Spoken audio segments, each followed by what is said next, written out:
Assalamualaikum warahmatullahi wabarakatuh.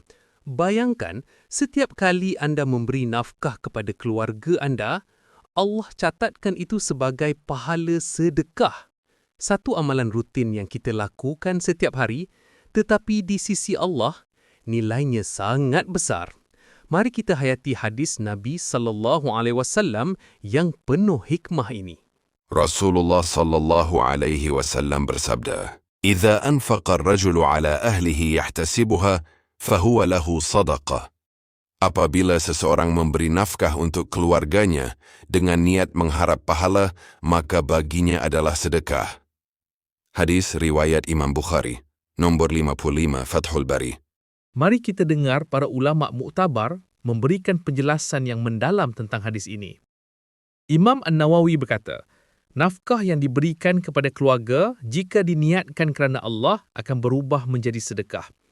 Ibnu Hajar Al-Asqalani menegaskan, amalan rutin seperti nafkah ini menunjukkan betapa luasnya rahmat Allah kerana perbuatan wajib pun dicatat sebagai ibadah.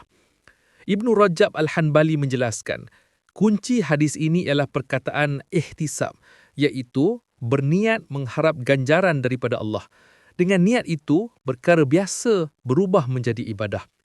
Imam Al-Ghazali menulis, nafkah kepada keluarga adalah lebih utama daripada sedekah kepada orang luar kerana ia menggabungkan ibadah, kasih sayang dan tanggungjawab.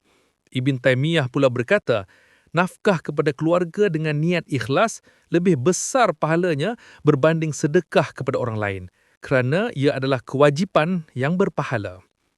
Kesimpulan dan nilai pendidikan daripada hadis dan penjelasan ulama ini, kita belajar bahawa, yang pertama, niat adalah kunci dan penting.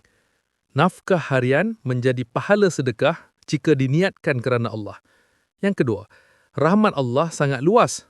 Tanpa sedar, perkara rutin seperti beri makan keluarga pun dicatat sebagai ibadah. Yang ketiga, nafkah lebih utama. Nafkah keluarga lebih prioriti daripada sedekah kepada orang luar. Dan yang keempat, pahala berganda. Nafkah adalah kewajipan, tetapi dengan niat ikhlas, ia jadi sedekah yang dilipat gandakan. Oleh yang demikian, mulai hari ini, jangan anggap nafkah keluarga sebagai beban. Anggaplah ia peluang untuk mengumpul pahala sedekah. Inilah rahmat Allah yang sangat luas. Jika anda rasa video ini bermanfaat, jangan lupa untuk like, share dan subscribe agar lebih ramai dapat menghayati hadis Nabi SAW yang mulia ini.